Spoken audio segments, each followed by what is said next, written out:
a settlement of LIBOR was an important step in going in that direction. These things need to be on the table, taxpayers want to know about it, and transparency simply has to be there. When we found this issue going on in the bank, we completely made contact and complied with the regulators. We had a very good interaction with regulators.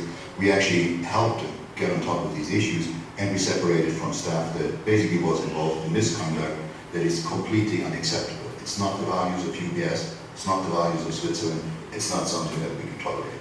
So you need to separate from that past, and that's a necessary condition for the bank and for the industry to focus on a better future. And you have to do both. Shape the future with new strategies at the same time, basically get out all the issues from the past. There have been excesses, there have been problems in the good years. What we need to do is fix those and then move forward in a, in my view, different mode. But that's for everyone else to judge for themselves. Where are we in the fix, Jamie Dimon? Do you think that the industry can recover, come back from the attacks and from the misdeeds of the past? Well, I think the industry has to come back from the past. I think a lot of companies are actually doing fine. Banks continue to lend and grow and expand. Finance is a critical part of how the economy runs and functions. You're going to have loans and movement of money and investors and presumably everyone I know is trying to do a very good job for their clients. And a lot of banks since the crisis, JP Morgan Chase since 2008 has lent or raised $7 trillion plus for people all around the world, including governments, schools, cities, hospitals, small businesses, large. That's our job, and we try to do it very well. And the whale mistake which you had up there, I just want to point out, no customers wasn't venal. Terrible mistake. I mean, if you're a shareholder, you might apologize deeply. Okay, we did have record results, and life goes on. It's amazing because you were the most profitable bank even after the $6 billion mistake. And as you say, it was a trading mistake, not necessarily what we're watching in some of the other headlines you made. Yeah, well, I do say you have a good question whether the industry will come back. I would say depends on how you define the concept of comeback. The profitability is a key issue, but it's not the only issue, right?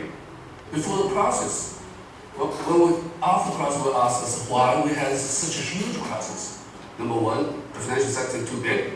Number two, a lot of the traditional intermediation move into the market-based activities.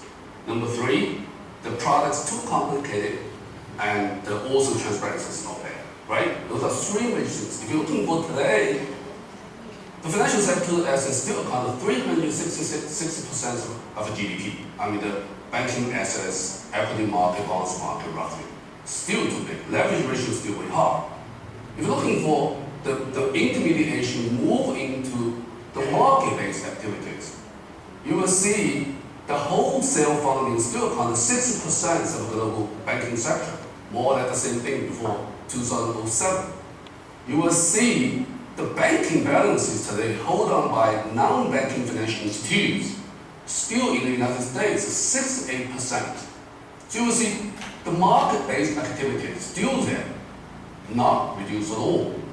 And the product is still very complicated, and the scheduled banking is still there and not under for the regulatory framework.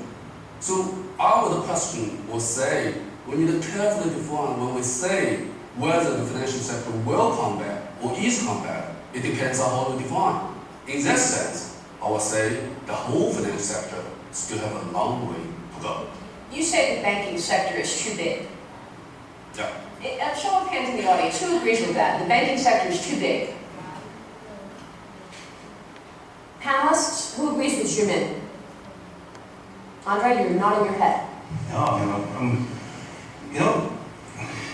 Everybody is blaming the banks, all these politicians. Remember here, Mr. Sarkozy was very critical 5 years ago on banks. But look, we are now talking that the industry effectively came back. We are making good profit, we are making good growth. Who is in the worst position? European banks. Why? Because they bought too much sovereign European government debt.